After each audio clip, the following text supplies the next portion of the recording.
El día de hoy yo quisiera dar inicio a esta enseñanza invitándoles a que leamos juntos, pero la pregunta ¿es este verso o es la verdad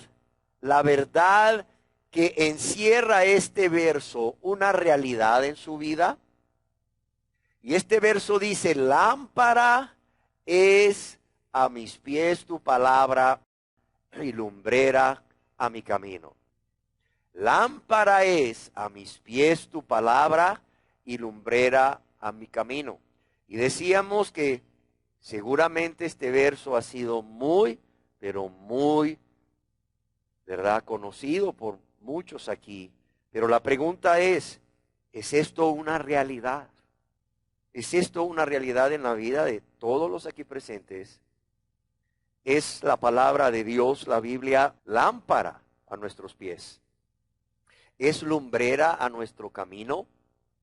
Querida persona que hoy está aquí, ¿ha tomado usted la decisión de no encubrir sus pecados, sino confesarlos a Dios primeramente y apartarse de ellos o abandonarlos, como Dios nos ha ordenado en ese texto de Proverbios que estuvimos meditando, Proverbios 28:13? ¿Es esta una realidad también en su vida?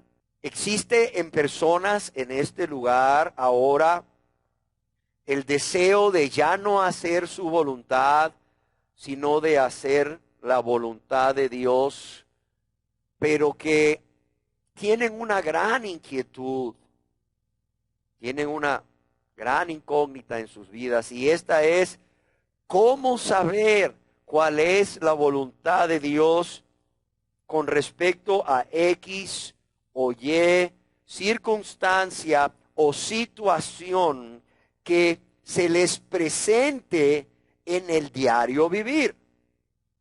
Quizás se pregunten, ¿cuál debe de ser la conducta adecuada para un cristiano o para una cristiana, o bien para una persona que realmente ha nacido de nuevo? ¿Qué es lo que ahora que han alcanzado la misericordia de Dios pueden pensar o pueden hacer o pueden decir sin que con ello, sin que con ese pensamiento o esas palabras o esos hechos u obras estén ofendiendo a Dios? Quizás en estas personas que han tomado esta decisión de no encubrir sus pecados, sino de confesarlos a Dios primeramente, apartándose para alcanzar misericordia, y que han alcanzado misericordia, ahora empiece a surgir en ellos la inquietud que antes no existía de ¿es X o Y actividad, o es esto que yo me propongo decir o hacer bueno o malo delante de la presencia de Dios? Si usted tiene todas estas interrogantes, como yo las he tenido muchas veces, en mi deseo de agradar a Dios, en mi deseo de hacer su voluntad, yo quiero decirles que Dios en su gran amor y misericordia no solamente nos salva, no solamente nos lava y nos limpia de todos nuestros pecados, por esa sangre preciosa que Cristo derramó al morir por nosotros en la cruz, allá en el monte Calvario, sino que también nos ha dejado por escrito cuál es su voluntad aquí en la Biblia. ¿Para qué? Para que todos y cada uno de aquellos que deseamos vivir vidas agradables delante de Él, que deseamos obedecerle en todo, por amor y gratitud, podamos recurrir a ella, podamos recurrir a la palabra de Dios en cualquier momento o circunstancia, para saber si eso que estamos pensando, si eso que vamos a decir o eso que deseamos hacer realmente es conforme a la voluntad de Dios. De modo que podamos vivir vidas que agraden a Dios. En este Salmo 119, verso 5 que leímos al principio, leemos, lámpara es a mis pies tu palabra. O bien Tu palabra es una lámpara, es una luz que guía mis pies. Dice, lámpara es a mis pies tu palabra, pero también lumbrera o luz para mi camino. Es decir, tu palabra, la Biblia, las sagradas escrituras, como le querramos llamar, nos indican y siempre nos van a indicar, óigalo bien, por dónde debemos caminar cada día. Por dónde debemos poner o a dónde debemos poner nuestros pies, de modo que no nos extraviemos, de modo que no nos tropecemos y de modo que siempre estemos seguros de que estamos haciendo la voluntad de Dios como hijos de Dios, como esposos, como esposas, como padres, como madres, como hijos, como hermanos o como miembros de esta sociedad. Amén.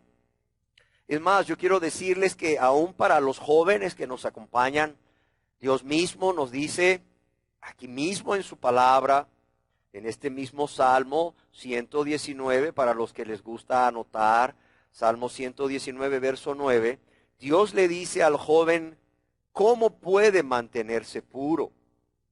¿Cómo puede mantenerse puro? Y la respuesta es, obedeciendo su palabra. Alguien escribió, el mundo es oscuro. Yo espero que esto realmente nos lo grabemos en la mente, en nuestros corazones. El mundo, este sistema mundano, diabólico, el mundo es oscuro y la única luz confiable es la palabra de Dios.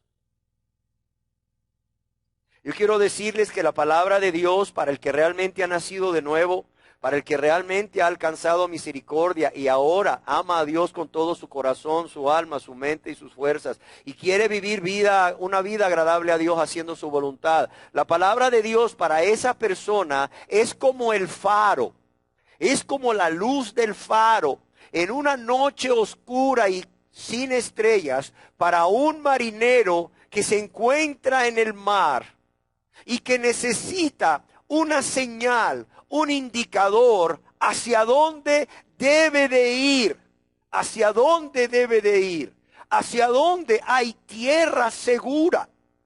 Yo quiero decirles que la palabra de Dios nos guía en dos aspectos.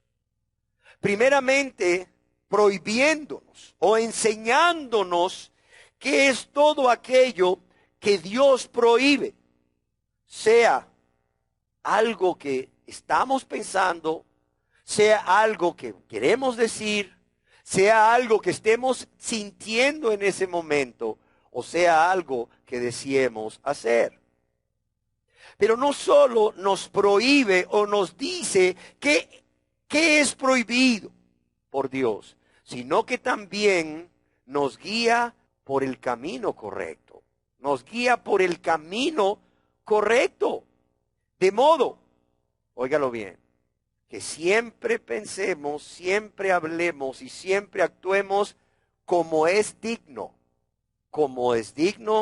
de ese llamamiento que Dios nos ha hecho de venir para ser perdonados y ser sus hijos y sus hijas. De hecho que siempre, óigalo bien, siempre y en todo lugar o circunstancia, siempre actuemos y vivamos como es digno de un hijo de Dios y de una hija de Dios. Amén.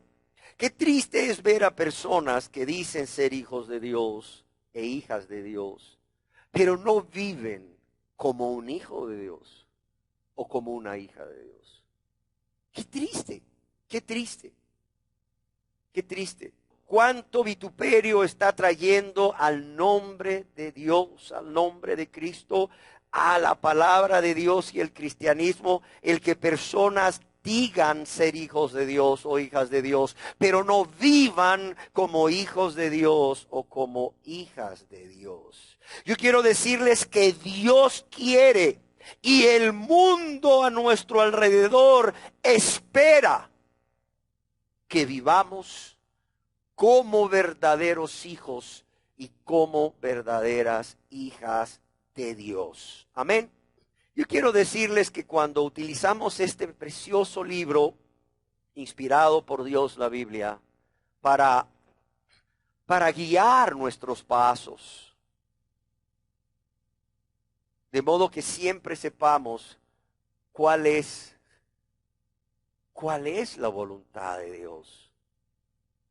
Encontramos en la Biblia, la palabra de Dios, cómo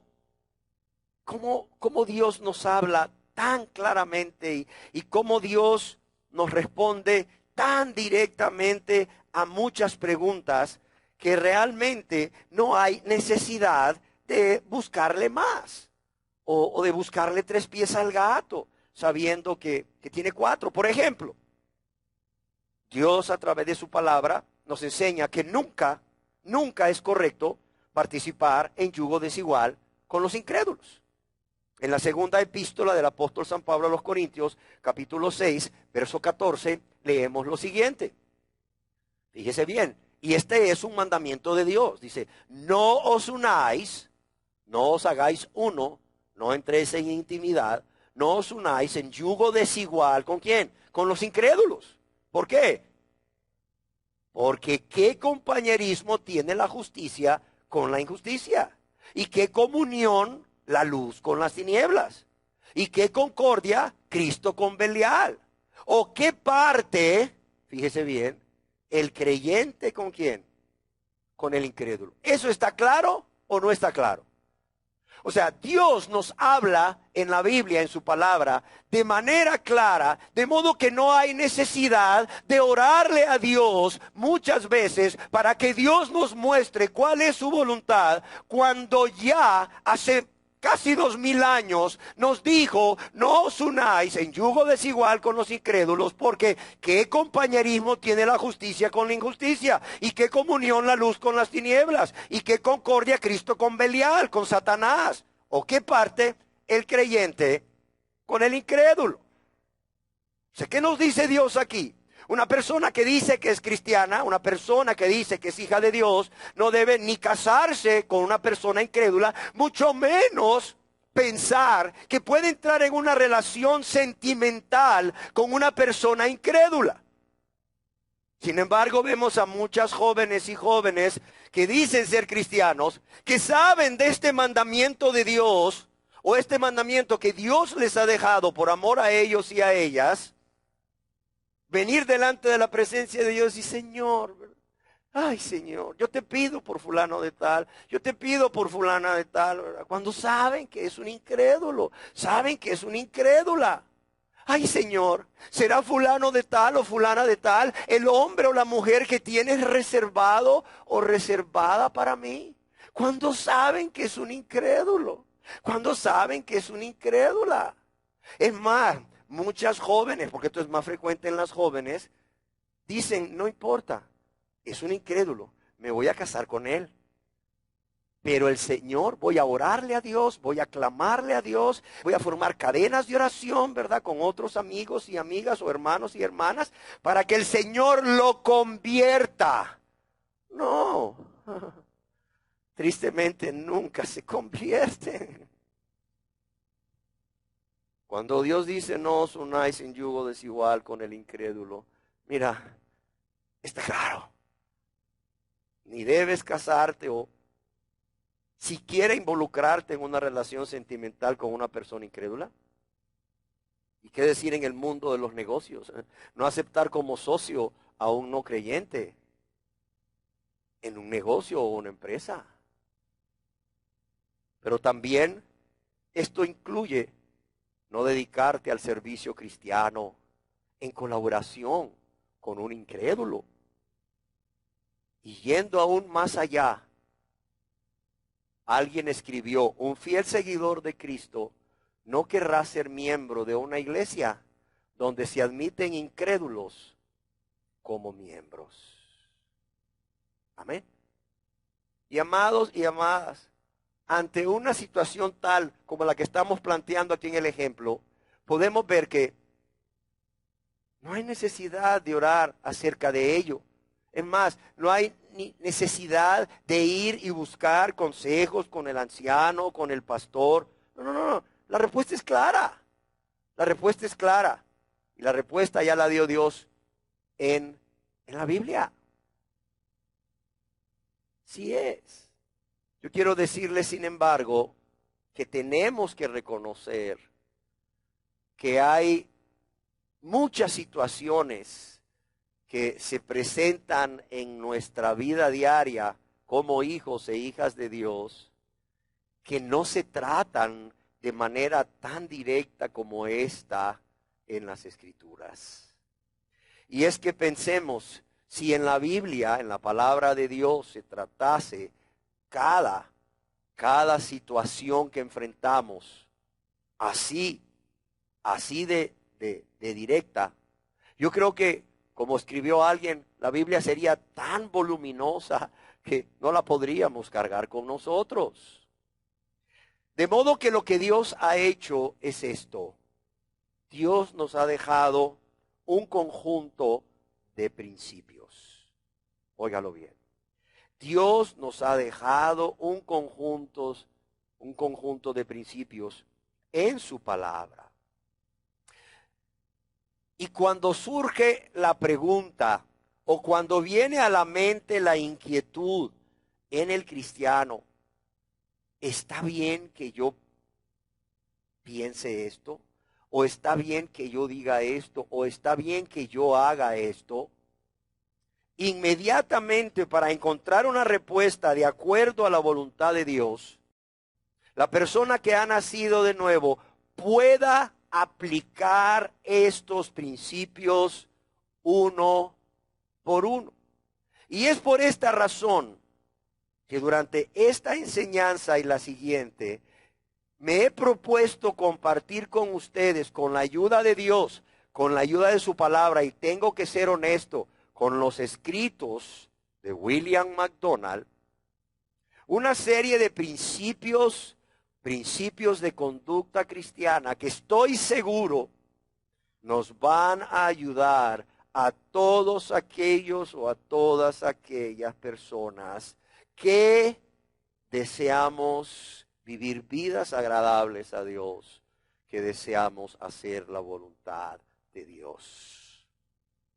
Son 15 principios. Trataré de abarcar hoy los primeros 7, si es posible por razón del tiempo.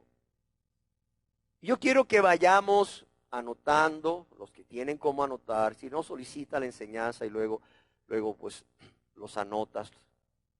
¿Cuáles son estos principios de conducta cristiana que debemos tener siempre en mente? Cada día,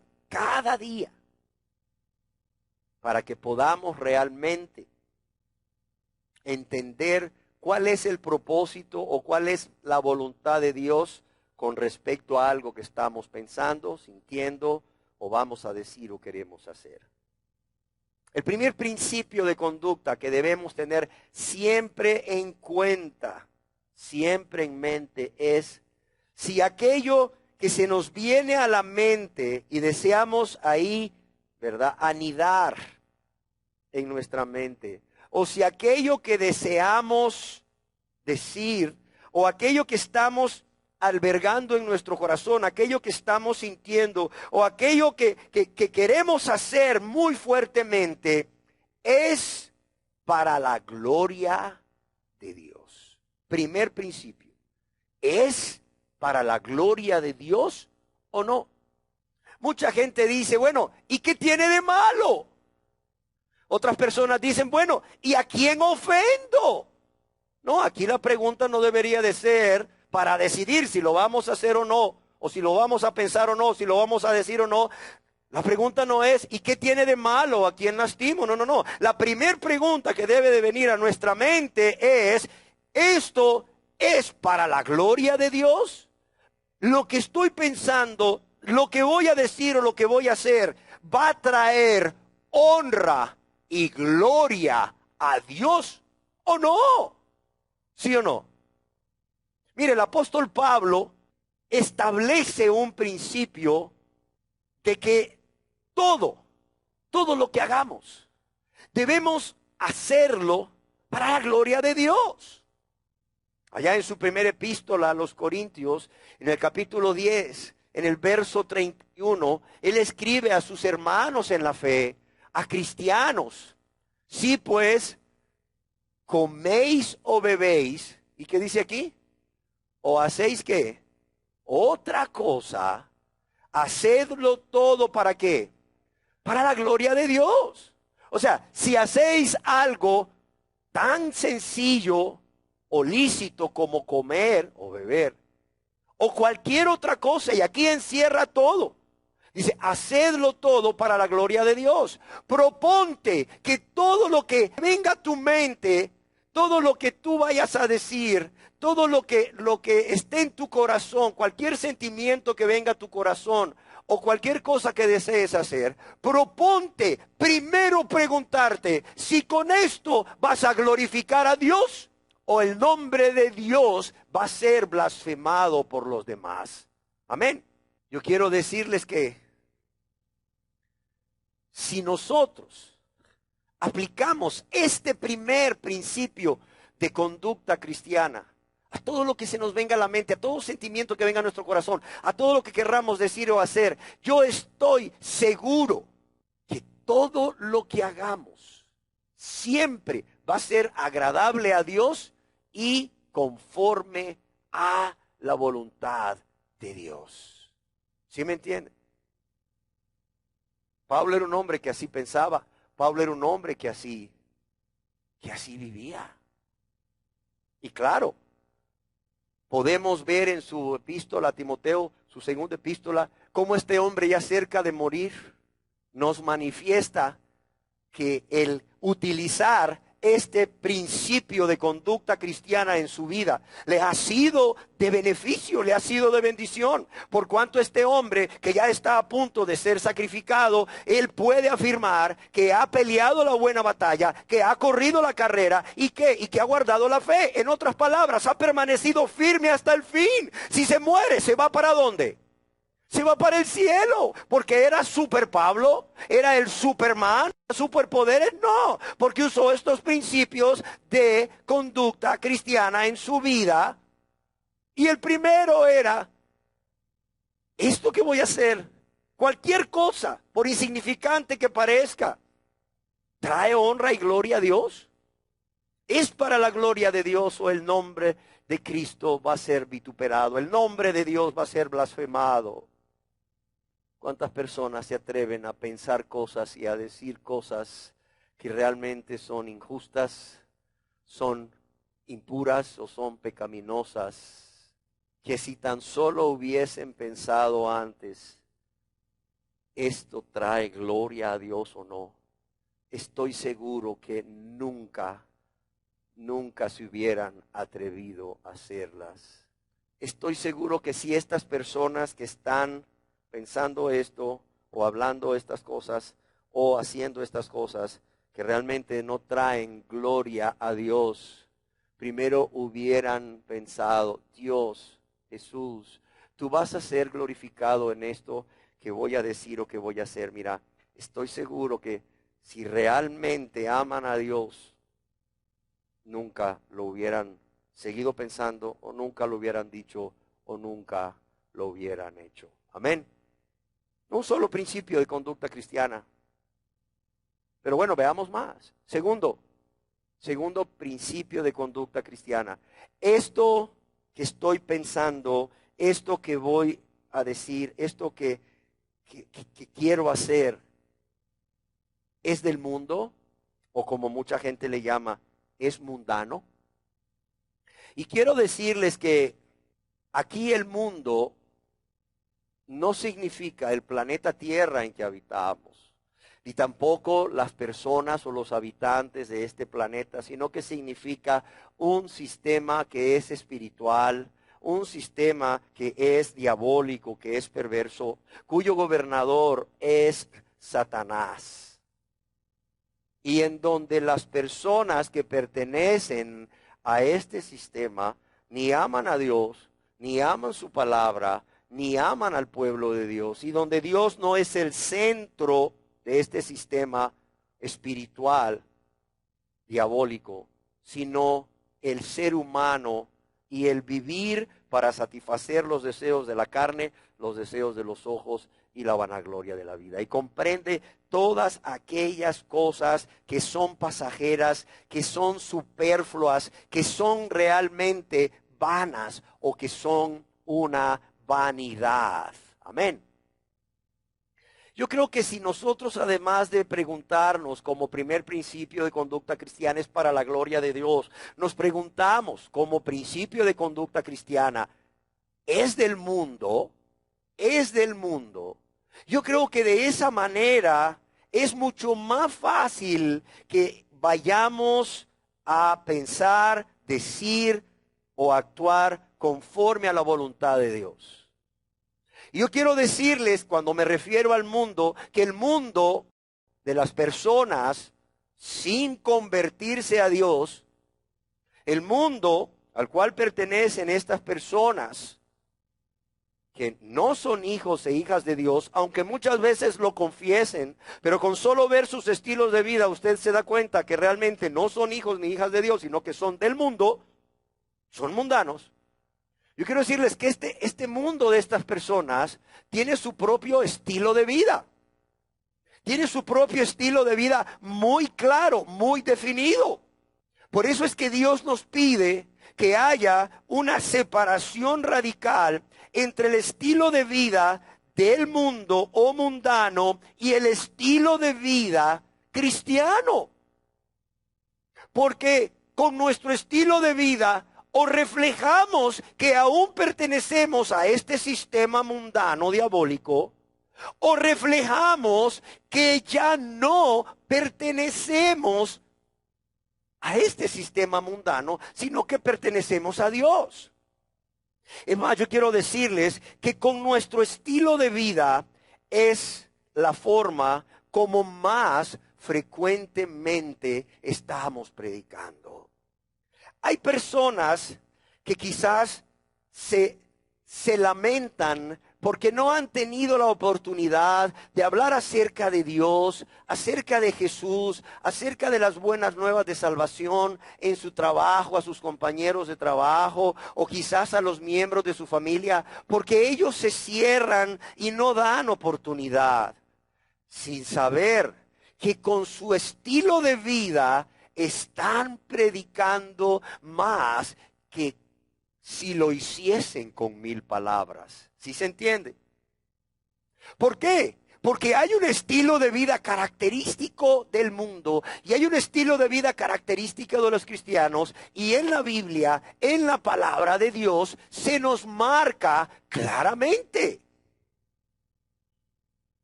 Se nos marca claramente. Y yo quiero decirles que Satanás continuamente va a bombardear a todas aquellas personas que hemos nacido de nuevo con la mentira de que, aunque es mundano, es lícito. Aunque es mundano, es permitido. No sé si me explico. De modo que el creyente o la creyente crea esa mentira de Satanás y empiece a adoptar costumbres, formas de hablar que son del mundo en su nuevo caminar cristiano. De tal forma que quien le vea se confunda y diga, a ver, esta persona dice cosas y hace cosas que parece que son un hijo de Dios, pero por otro lado dice cosas y hace cosas que parece que son del mundo. No. ¿Sabe qué quiere Dios? Que o reflejemos que somos del mundo o reflejemos que somos de Dios, pero no medias tintas. ¿Sabe qué quiere el diablo? El diablo quiere que reflejes al mundo, nunca que reflejes que eres de Dios. Un estilo de vida que refleje que eres un hijo de Dios, un estilo de vida agradable a Dios. Pero si el diablo, cuidado, no te puede llevar, cristiano o cristiana, a vivir un estilo de vida mundano, te va a llevar a creer la mentira que estas cosas del mundo no son tan malas, que no tenemos que ser tan fanáticos, que no tenemos que ser tan legalistas. Que no tenemos que ser tan radicales, tan extremistas. Oiga, en mi pueblo dicen ni tanto que queme al santo, ni poco que no lo alumbre. Dice el diablo. ¿Y qué malo tiene, cristiano, que pienses esto? ¿Y qué malo tiene que hagas esto? ¿Con qué propósito? Con el propósito de que todos aquellos o aquellas personas que estaban viendo algo diferente en este hombre o en esta mujer, que ahora son hijos e hijas de Dios, se confunda y diga, a ver, no entiendo. Por un momento parece ser cristiano, pero por otro momento parece ser mundano. Y eso hace que las personas se detengan. ¿En qué? En buscar a Dios. ¿Sí me entienden? Hay un dicho que dice, la esposa del César, ¿qué? No solo debe ser honesta, sino parecerlo. Nosotros no solamente debemos ser cristianos, sino que debemos vivir como cristianos. Un estilo de vida que nos identifique con Cristo. Yo a veces me pregunto cuando leo el libro de los Hechos ahí donde dice, y los discípulos fueron llamados cristianos por primera vez en la ciudad de Antioquía.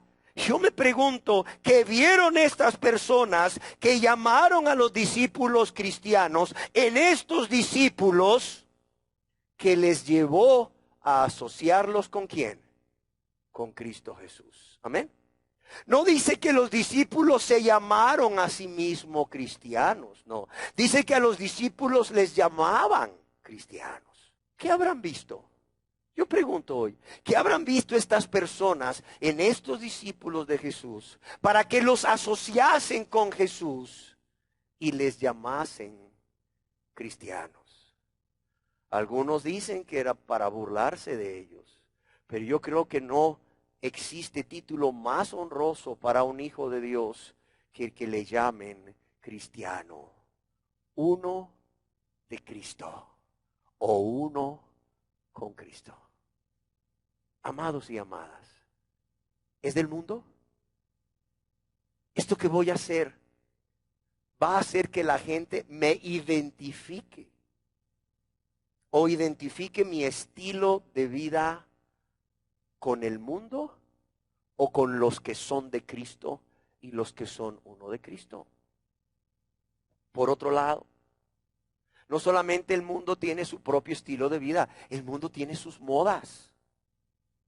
Y no es que estoy diciendo aquí que los hombres y las mujeres cristianas debemos de vestirnos, ¿verdad? Así todos, ¿verdad? Así luyiditos, desteñiditos, ¿verdad? Así todos ahí que con solo que nos vean digan, uy, pobrecito, este es cristiano, digno de lástima, digno de compasión. No, yo creo que nosotros, aún con nuestra forma de vestir, debemos de mostrar a la gente quiénes somos.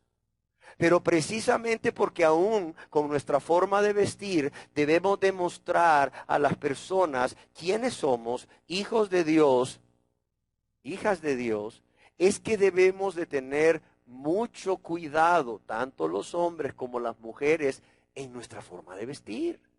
No sé si me explico. Mira, alguien te ve venir a 50 metros. Mira, no sabe quién eres.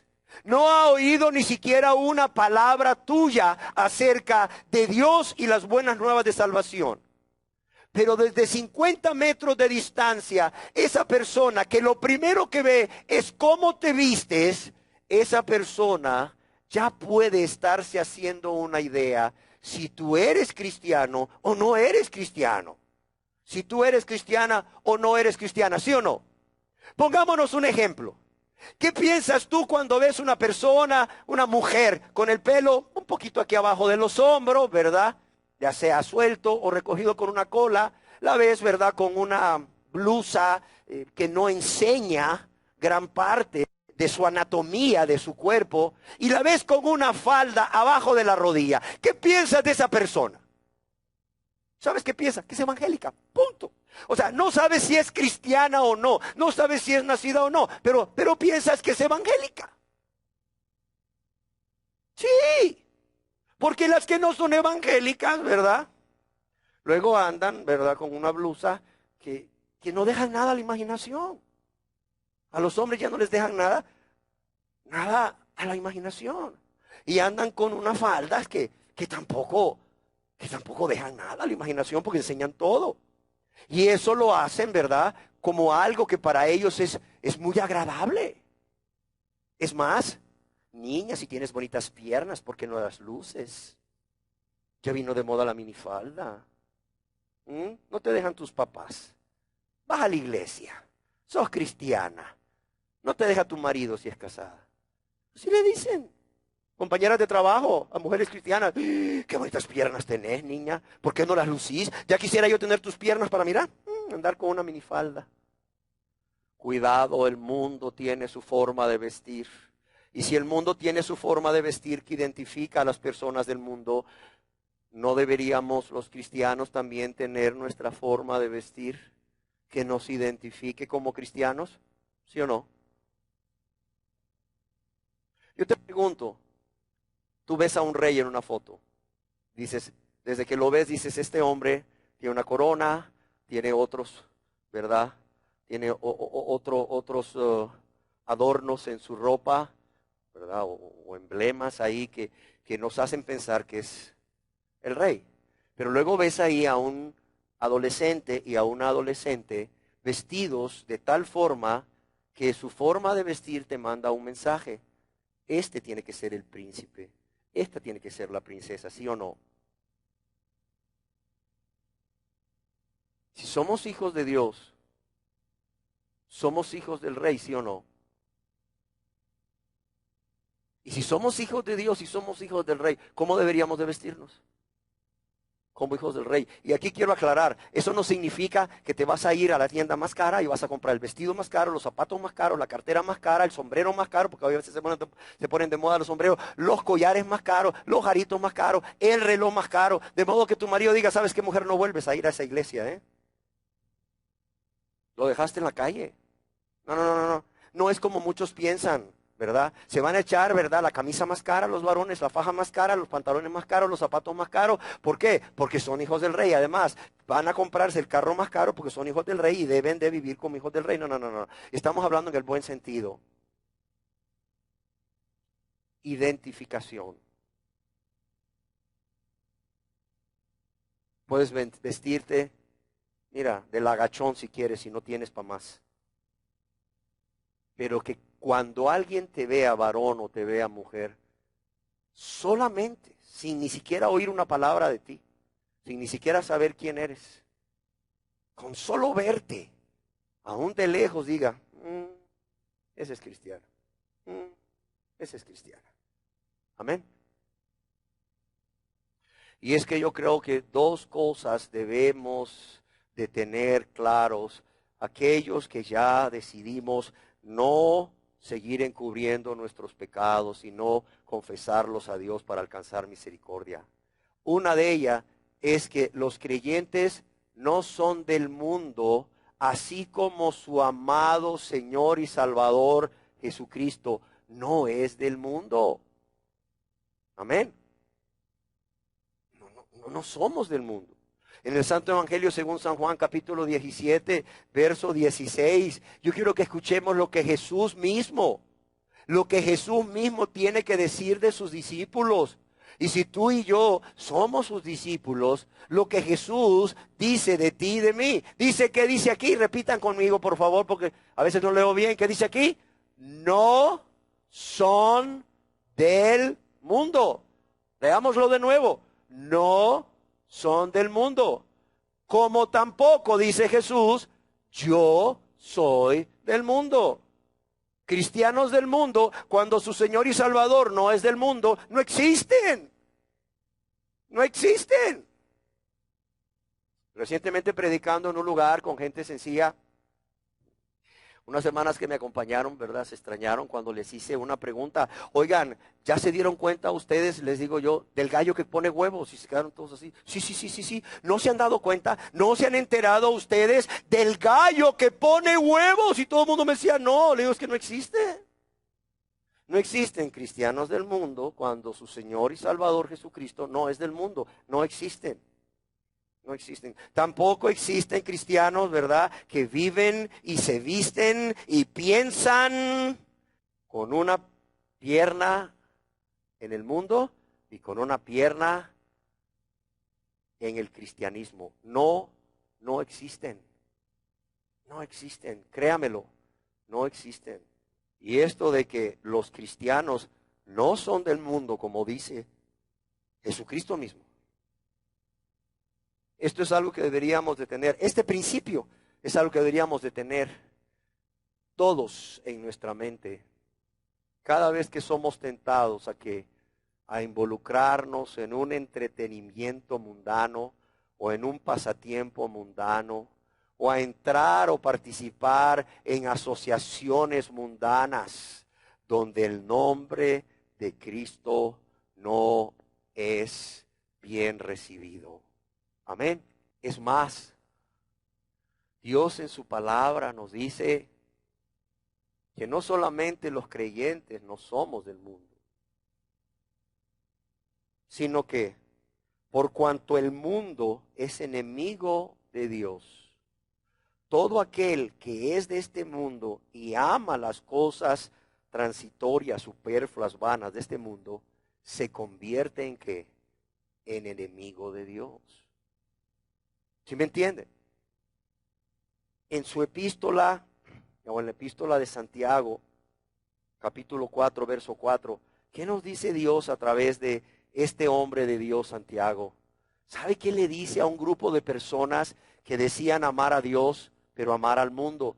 Les dice, oh almas adúlteras, ¿no sabéis que la amistad del mundo es qué? ¿Es enemistad contra Dios? Dice cualquiera, o sea, sin excepción, cualquiera, todo aquel pues que quiera ser amigo del mundo, ¿qué dice aquí? Se constituye ¿qué? Enemigo de Dios. Yo quiero que entiendan algo, no es que aquí somos fanáticos, no es que aquí somos extremistas. No, no, no, no, no, no, no, no, no. Yo quiero que ustedes lean conmigo esto que dice Dios a través de Santiago. Dice, ¿no sabéis, por si acaso no lo sabías, no sabéis que la amistad del mundo, el querer ser uno con el mundo y con los del mundo, ¿es qué? Es enemistad contra Dios. Oiga, ¿es Dios el que es radical? Es Dios el que es radical, no yo. Dice, ¿no sabéis que la amistad del mundo es enemistad contra Dios?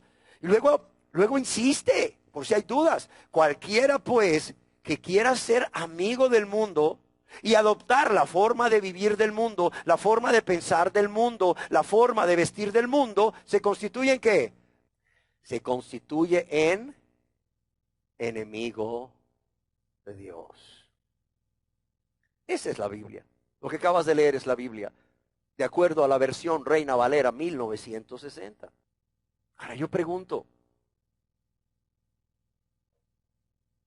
¿quién crucificó a nuestro precioso y amado Señor y Salvador Jesucristo? ¿No fue el mundo? Claro, ¿sí o no?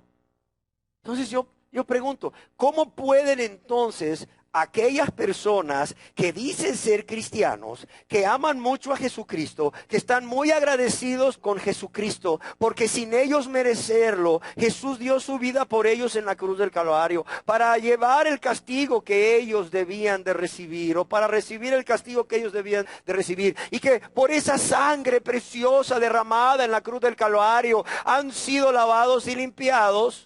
Y ahora resulta que vienen o que quieren o que siguen siendo amigos con ese mundo que dio muerte a su Señor y Salvador, a quien tanto dicen amar y con quien tanto dicen estar agradecidos. ¿Sí me explico? A ver, por favor, respóndanme. ¿Cómo puede una persona que dice que es cristiana, que ama mucho a Jesús, que está muy agradecido con Jesús, querer entablar una relación de amistad o querer adoptar formas del estilo de vida del mundo, o de la forma de pensar del mundo, o de las modas del mundo, o de la forma de vestir del mundo, cuando precisamente ese mundo fue el que crucificó a su amado Jesús, a su amado Salvador. ¿Cómo puede esto ser así? ¿Quién me explica? No lo entiendo. Pero existen muchas personas hoy en día que viven como los del mundo, que piensan como los del mundo, que se visten como los del mundo, pero dicen, yo soy salvo, hermano. ¿Y cómo es salvo? Por la fe en nuestro amado Salvador Jesucristo. Ah, ya. Yo les digo, ¿usted es hijo de Dios? Sí, soy hijo de Dios. Pero ama al mundo y las cosas del mundo. Bueno, hermano, es que usted sabe que estamos en el mundo. Esto es poco a poco, es por áreas. Bueno, mientras usted esté en el mundo y vaya en ese poco a poco, yo quiero decirle algo. Usted es un enemigo de Dios. No, hermano, yo soy hijo de Dios. No. Veámoslo de nuevo, Santiago 4:4. Mientras la persona está viviendo como los del mundo, pensando como los del mundo, hablando como los del mundo, vistiéndose como los del mundo, amando el mundo y las cosas del mundo, no es hijo de Dios. ¿Qué dice Dios que es? Enemigo de Dios. Cualquiera pues que quiera ser amigo del mundo, ¿se constituye en qué? Enemigo. No, es que ese predicador ahí donde vas es muy exagerado. No. Ah, ¿cuántos quieren ser cristianos light? ¿Cuántos quieren vivir un cristianismo light? Muchos hoy en día. ¿Sabes por qué hay lugares que se llenan 5,000, 10,000? Porque les dicen, no te preocupes, puedes ser amigo del mundo, puedes vivir como los del mundo, pensar como los del mundo, hablar como los del mundo, vestirte como los del mundo, pero eres hijo de Dios.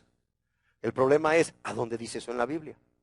¿Cuál es el fundamento bíblico que utilizan estos predicadores para asegurar eso a la gente desde los púlpitos? No existe. No existe, es más, no solamente Santiago 4:4. Vamos a ver ahí, Primera de Juan, capítulo 2, verso 15. ¿Qué nos dice Dios a través del apóstol Juan? Miren lo que dice aquí, quiero que lo lea conmigo. Dice, no améis al mundo, ¿ni qué? Ni las cosas que están en el mundo. Punto. Dice, no améis al mundo ni las cosas que están en el mundo, las vanidades de este mundo, las frivolidades de este mundo, las extravagancias de este mundo, las necedades de este mundo. ¿Qué dice aquí? Repita conmigo, si alguno ama al mundo, el amor del Padre no está en él. Si alguno ama al mundo, no solamente es enemigo de Dios, como dice Dios a través de Santiago, sino que el amor del Padre, ¿qué dice aquí? No está en él. No está en él. Alguien escribió como una advertencia para nosotros que deseamos vivir vidas agradables a Dios haciendo su voluntad con respecto a, ¿es del mundo? Con respecto a este principio de conducta cristiana. ¿Es del mundo? ¿Es mundano lo que estoy pensando, lo que voy a decir, lo que siento o lo que quiero hacer? Y él escribió, dice, hay 4 pasos peligrosos que puede dar el creyente para entrar en una relación equivocada con el mundo. Hay 4 pasos peligrosos que puede dar el creyente para entrar en una relación equivocada con el mundo. Primer paso, amistad con el mundo. Empezar a coquetear con el mundo, empezar a coquetear con el mundo. Segundo, contaminarse con el mundo. Ya no solo es un coqueteo, sino que ya tomaste cosas de este mundo, cosas en tu manera de pensar, de hablar, de sentir o de hacer o de vestir. Ya tomaste cosas y ya las introduciste en tu forma de vida. Primero, amistad con el mundo. Segundo, contaminarse con el mundo. Tercero, fíjese cómo esto es progresivo. Primero es un coqueteo, después tomo esto del mundo, esto del mundo, esto del mundo y me lo guardo para mí. Tercero, amar el mundo. Ya esto es algo más que un coqueteo. Es una necesidad.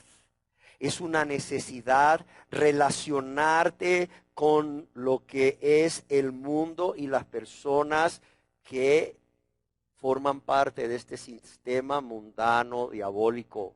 Fíjate cómo todo va progresivo, cómo todo va progresivo, progresando.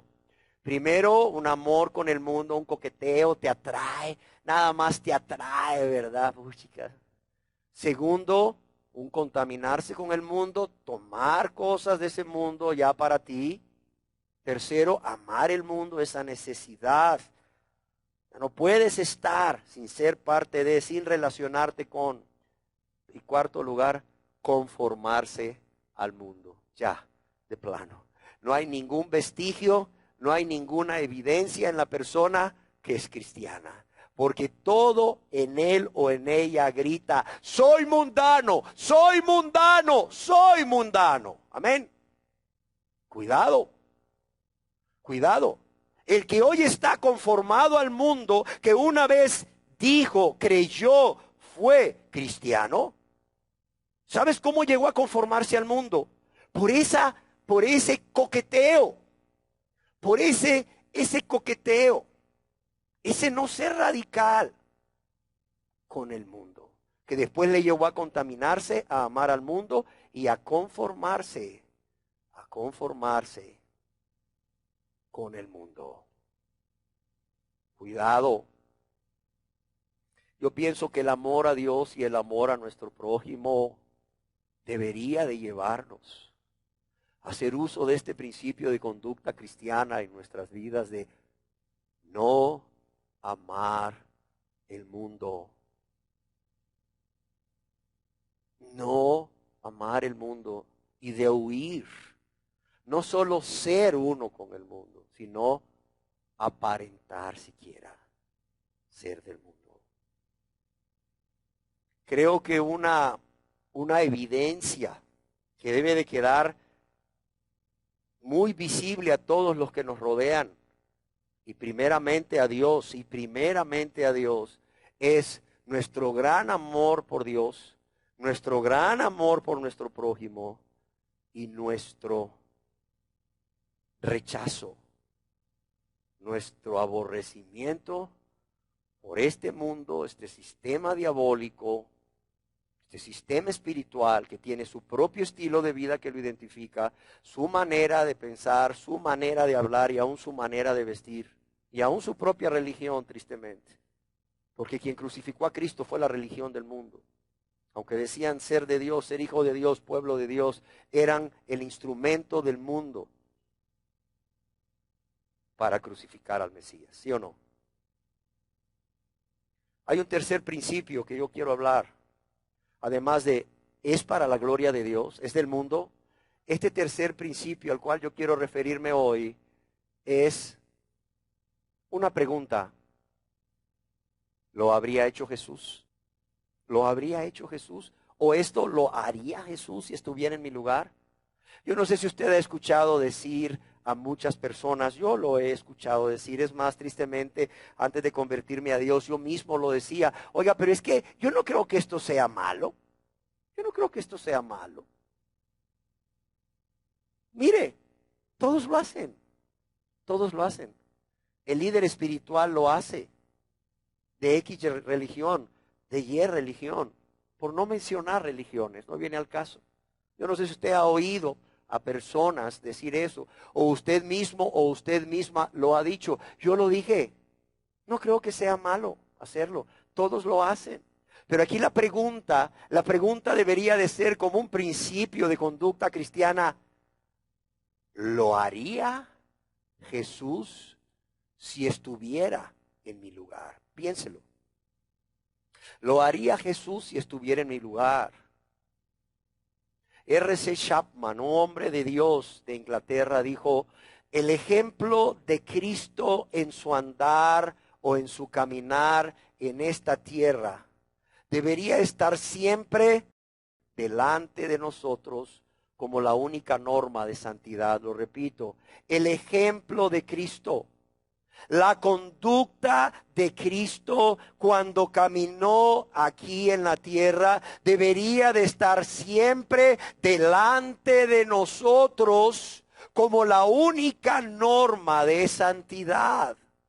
Y es que, amados y amadas, el Señor y Salvador Jesucristo nos dejó ejemplo. ¿Para qué? Para que siguiésemos sus pisadas.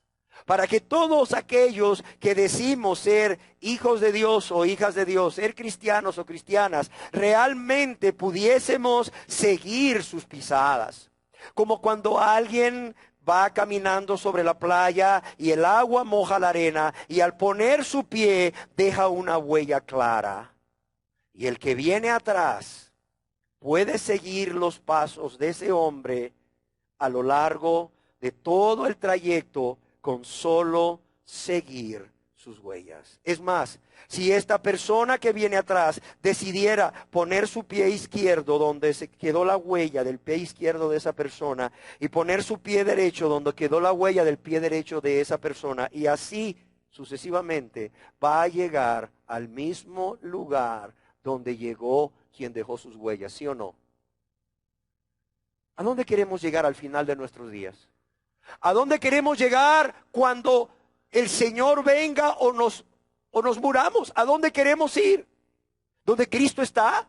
¿Queremos estar delante de la presencia de Cristo? Como decía el apóstol Pablo, porque estoy en entredicho, decía Pablo, no sé qué es lo mejor para mí, si seguir vivo por amor a ustedes, por causa de la iglesia, por causa de la extensión del reino de Dios, y morir y partir con Cristo, lo cual es mucho mejor. ¿Cómo podemos nosotros estar seguros que vamos a llegar al final de nuestra vida donde Cristo está? Uno, siguiendo sus pisadas. Y Dios nos dice ahí en la primera epístola universal de San Pedro Apóstol, capítulo 2, verso 21, cómo Jesús nos ha dejado ejemplo. ¿Para qué? Para que sigamos sus pisadas. Dice, pues para esto fuisteis llamados. Y cuando se habla de la palabra llamados o se usa la palabra llamados, es salvados. En otras palabras, para esto fuiste salvado. Para esto Dios te perdonó. Para esto Dios te salvó. ¿Para qué? Para que sigáis, ¿qué? Sus pisadas. Y lo voy a leer todo. Porque para esto fuisteis llamados. Porque también Cristo padeció por nosotros. ¿Qué dice aquí? Dejándonos, ¿qué? Ejemplo. Dejándonos ejemplo. ¿Para qué? Para que sigamos sus pisadas. Ok, ciertamente el contexto es para que sigamos sus pisadas y nos dispongamos a padecer. Pero es que el padecer nos habla del amor. Nos disponemos a padecer porque amamos a Dios y a nuestro prójimo. Entonces, ¿cuál es el contexto general? Dios quiere que sigamos sus pisadas. ¿En qué? En lo que respecta a amar a Dios, en lo que respecta a amar a nuestro prójimo y en disponernos a padecer. ¿Y cómo Jesús resumió toda la ley en 2 mandamientos? Amarás al Señor tu Dios, ¿sí o no? ¿Y a quién? Y a tu prójimo como a ti mismo. Cuando nosotros nos disponemos a seguir el ejemplo de Cristo, siguiendo sus pisadas, en cuanto al amor a Dios y en cuanto al amor al prójimo, estamos ¿qué? Estamos guardando los mandamientos de Dios, todos los mandamientos de Dios, que se resumieron en estos 2. Por tanto, amados y amadas, estaremos seguros, no solo de que estamos viviendo una vida agradable a Dios, no solo de que estamos haciendo lo que es la voluntad de Dios, sino que vamos a llegar a donde Cristo está. Y aquí permítanme hacer un comercial sin fines de lucro. Yo no sé si usted ha leído un libro que escribió Carlos Sheldon hace muchos años. Ese libro se llama En sus pasos, ¿qué haría Jesús? Lo leí hace muchos años, me bendijo mucho y si usted realmente quiere ser bendecido también, yo le invito a que lo lea. Se llama En sus pasos, ¿qué haría Jesús? Por Carlos Sheldon. Y es una novela, realmente es una novela, pero en esa novela se narra lo que una congregación cristiana decidió hacer un día. Y esta decisión que tomaron fue que todo aquello que fueran a pensar, decir o hacer, o antes de eso, lo iban a responderse esta pregunta: ¿qué haría Jesús en mi lugar? ¿Pensaría lo mismo? ¿Diría lo mismo? ¿Haría lo mismo? Yo quiero decirles que cuando esas personas de esa comunidad cristiana decidieron aplicar este principio de conducta o de vida cristiana a sus vidas, ¿lo habría hecho Jesús? ¿O qué haría Jesús en mi lugar? Las vidas de estas personas fueron transformadas. Y no solo eso, la comunidad donde estaba esa iglesia fue transformada. ¿Sí me entienden? Primer principio de conducta cristiana: esto que voy a pensar, decir o hacer, ¿va a glorificar a Dios? Segundo, ¿es del mundo? ¿O me identifica como los del mundo en lugar de identificarme como un hijo o una hija de Dios? Tercero, ¿lo habría hecho Jesús? Piense, lo habría hecho Jesús. Un cuarto principio: no solo lo habría hecho Jesús o lo haría Jesús en mi lugar. El cuarto principio es cómo lo ve, cómo lo ve Dios.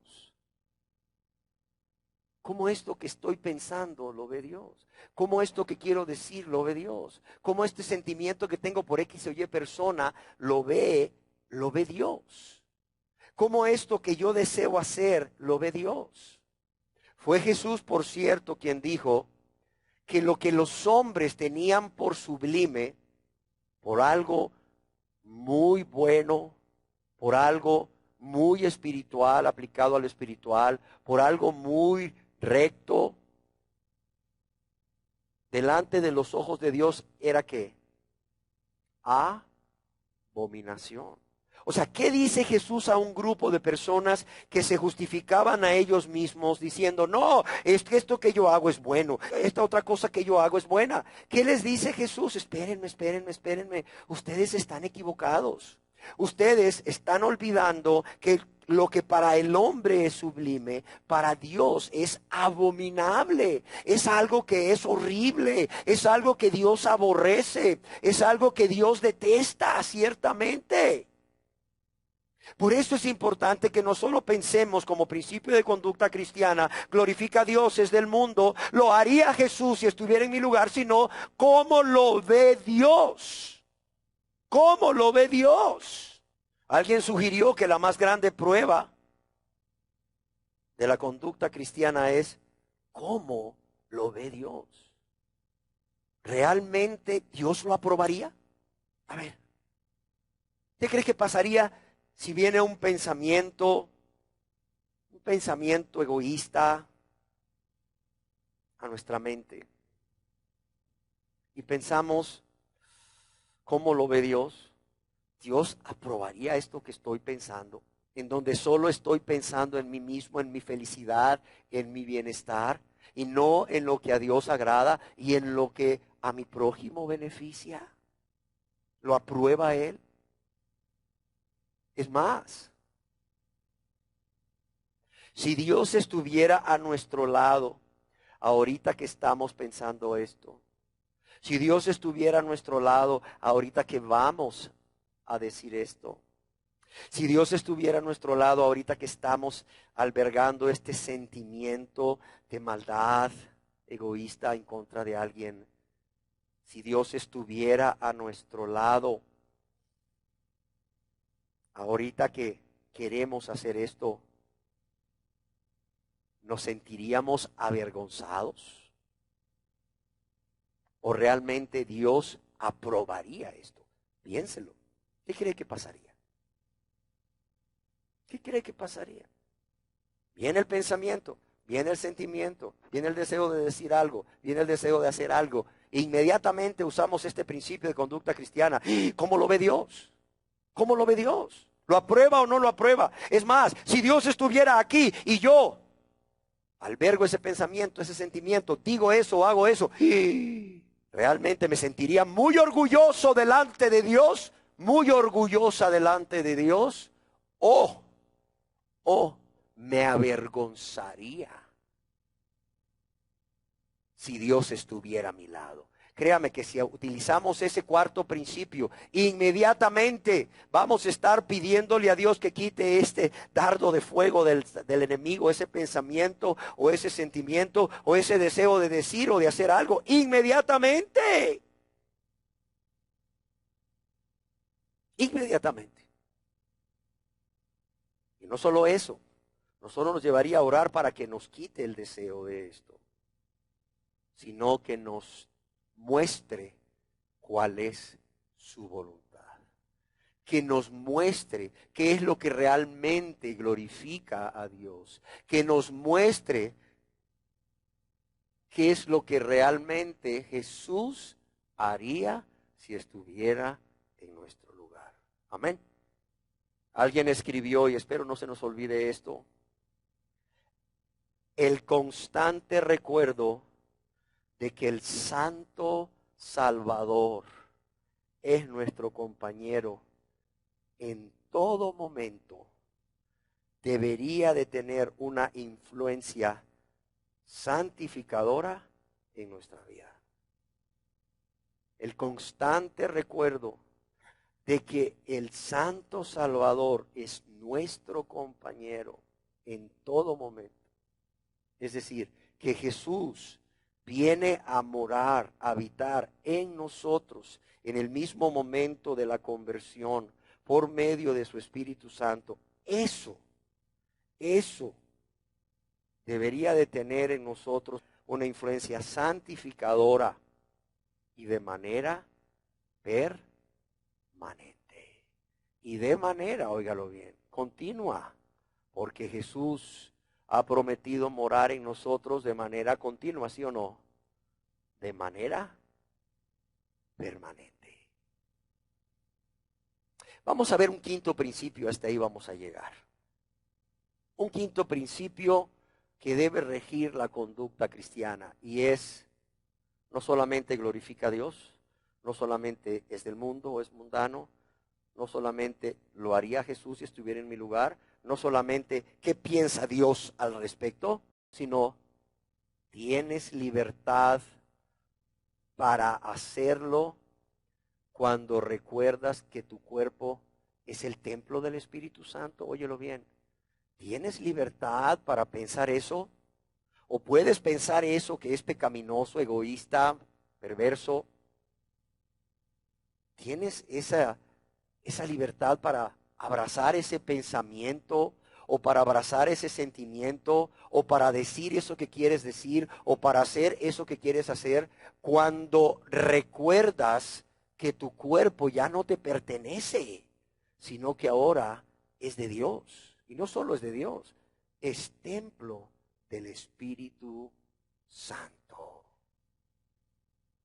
Yo quiero decirles que en el momento en que una persona ha sido salvada, desde el momento en que una persona ha sido lavada y limpiada de todos sus pecados por la sangre preciosa de Jesús, en ese mismo momento el Espíritu Santo viene a morar en el cuerpo de esa persona de manera continua, de manera permanente. Ahí en la primera epístola del apóstol San Pablo a los Corintios, capítulo 6, verso 19, Dios nos dice esta verdad. ¿Qué le dice el apóstol Pablo a los Corintios? ¿O ignoráis, qué dice aquí? Que vuestro cuerpo es ¿qué? Es templo ¿de quién? Del Espíritu Santo, el cual ¿qué? Está en vosotros, el cual tenéis de Dios. Y finalmente les dice, ¿y qué dice aquí? Y que no os ¿qué? Y que no sois ¿qué? Vuestros. Leámoslo de nuevo. O sea, estas personas que decían ser cristianos en la iglesia de Corinto no estaban viviendo como cristianos. Entonces el apóstol Pablo tiene que decirles, ¿qué les pasa? ¿Qué les pasa?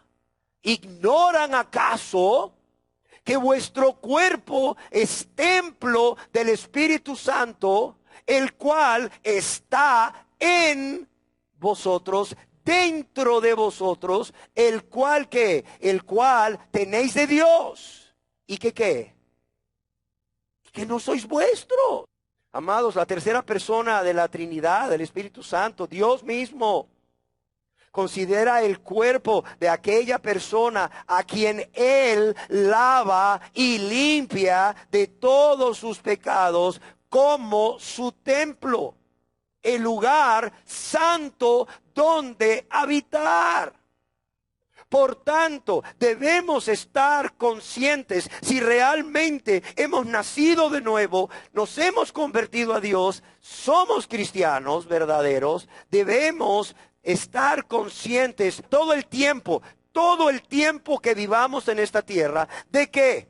De que nuestro cuerpo es santo y que lo habita una persona santa. ¿Sí o no? Debemos vivir conscientes de que nuestro cuerpo es santo y que lo habita una persona santa. Además, nunca debemos olvidar que nuestro cuerpo no es nuestro. Desde el momento que entregamos nuestra vida a Dios para que Él la perdonase, para que Él la lavase y la limpiase de todos nuestros pecados, entregamos también a Dios como parte de entregarle nuestra vida, como parte de entregarle nuestra voluntad, nuestros deseos, nuestras intenciones y nuestros afectos. También le entregamos ¿qué? Nuestro cuerpo. Y que ya no somos nuestros. Ya no somos nuestros. ¿A quién le pertenecemos? Al Señor. Qué triste es ver personas que dicen que son cristianas, pero que usan su cuerpo como si fuera de su propiedad, ¿sí o no? Usan su cuerpo para satisfacer los deseos de la carne, deseos pecaminosos de la carne, insisto. Deseos pecaminosos de los ojos y para satisfacer la vanagloria de la vida. Eso sí, pero ellos se entregaron al Señor. Se entregaron al Señor para ser lavados y limpiados, para ser perdonados, para ser salvados, para que Dios les extienda un boleto o un ticket para irse al cielo, pero su cuerpo, no, ese yo no se lo entregué. Ese sigue siendo mío y con él yo hago lo que quiero. ¿Sí me entiendes? Por cierto, hay muchos que no solo retienen su cuerpo y dicen, no, mi cuerpecito sigue siendo mío. Mi dinerito sigue siendo mío. Que Dios no se meta ni con mi cuerpo y no se meta ni con mis bienes, ¿verdad? Porque eso todavía sigue siendo mío, no de Dios. Pero estoy entregado a Dios. Pero yo me entregué a Dios. Y te dicen, pero es que usted no sabe. Cuando yo me entregué a Dios hace 6 años, ¿verdad? Allá, en tal lugar. Ay, usted no sabe. Mire, yo recuerdo como si fuera hoy cuando yo pasé al frente. Como mi alma se quebrantó delante de la presencia del Señor. Y de mis ojos salían lágrimas, cual torrentes. Y el calor que sentí.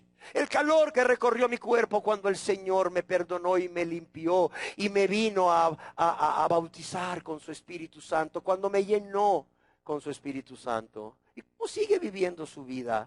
De práctica de pecado, de manera egoísta, de manera rebelde, de manera ingrata. ¿Y para qué usa su cuerpo? ¿Sabes para qué usa su cuerpo? Para satisfacer continuamente los deseos pecaminosos de la carne, de los ojos y la vanagloria de la vida. Pero qué bonito habla, ¿verdad? Qué bonito se oye, ¿verdad? Cuando yo le entregué mi vida al Señor. ¡Qué espiritual! Le entregó su vida, pero no le entregó su cuerpo. No le entregó su voluntad. No le entregó sus deseos. No le entregó sus metas, sus planes. No le entregó sus bienes. Y entonces, ¿qué le dio a Dios? ¿Qué le dio a Dios? Nada. Unas lágrimas nada más que a Dios no le sirven de mucho. Unas lágrimas fue lo que le dio. Un remordimiento fue lo que le dio.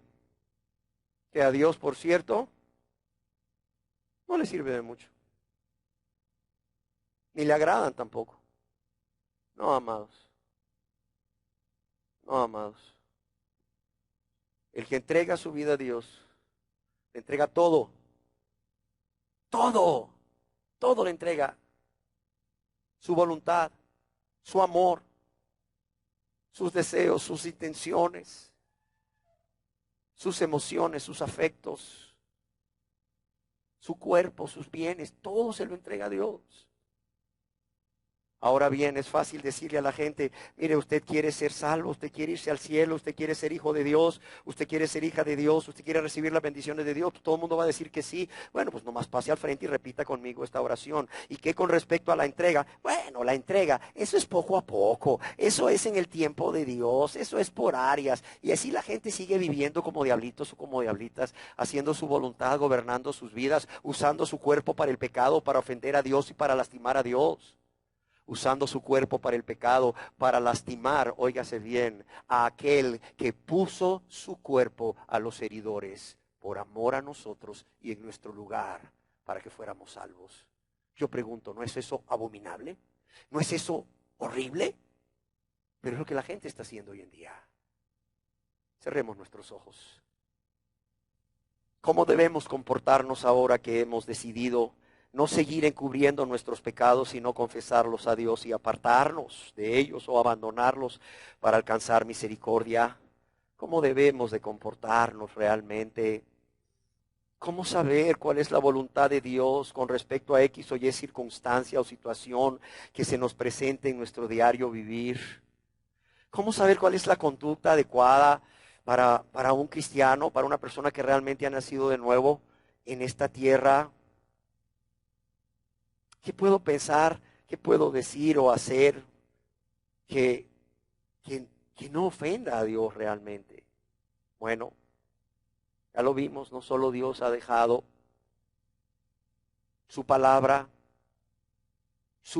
en su gran amor y misericordia, para que podamos recurrir a ella en cualquier momento y en cualquier circunstancia, para saber qué pensar, qué decir o qué hacer conforme a la voluntad de Dios, conforme a aquello que es agradable a Dios, sino que aunque ciertamente reconocemos que hay muchas situaciones que en esta vida, en este caminar cristiano cada día en esta tierra, en la Biblia no se traten de manera directa, pero ya hemos visto 5 principios de conducta cristiana que Dios nos deja en las Escrituras y que podemos aplicar a nuestras vidas cuando viene un pensamiento, un sentimiento, un deseo de decir algo o de hacer algo.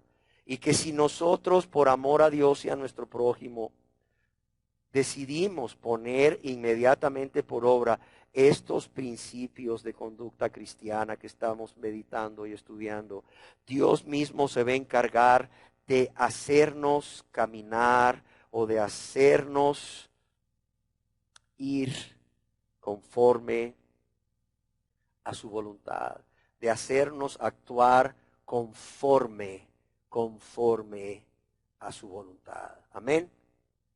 Pero, insisto, es necesario que la persona primeramente se convierta a Dios, sea una nueva criatura a quien Dios no solo le ha lavado y limpiado de todos sus pecados, sino le ha puesto un nuevo corazón. Dios ha quitado ese corazón de piedra, insensible, egoísta, ingrato, rebelde, y ha puesto un corazón de carne, un corazón sensible, que se dispone a amar a Dios y a su prójimo, y que por tanto va a poner por obra estos principios de conducta cristiana que estamos estudiando, o que acabamos de estudiar, y que vamos a seguir estudiando. ¿Para qué? Para que realmente vivamos vidas agradables a Dios y conforme a su voluntad. Amén. Señor, que así sea, Señor. Que así sea en todas aquellas personas en este lugar que hemos decidido ya no vivir más para nosotros mismos, sino para ti. Que hemos decidido, Señor, entregar nuestras vidas y todo lo que ello implica a ti, Señor. Padre, te lo ruego en el nombre precioso de Jesús. Así sea, Señor. Amén.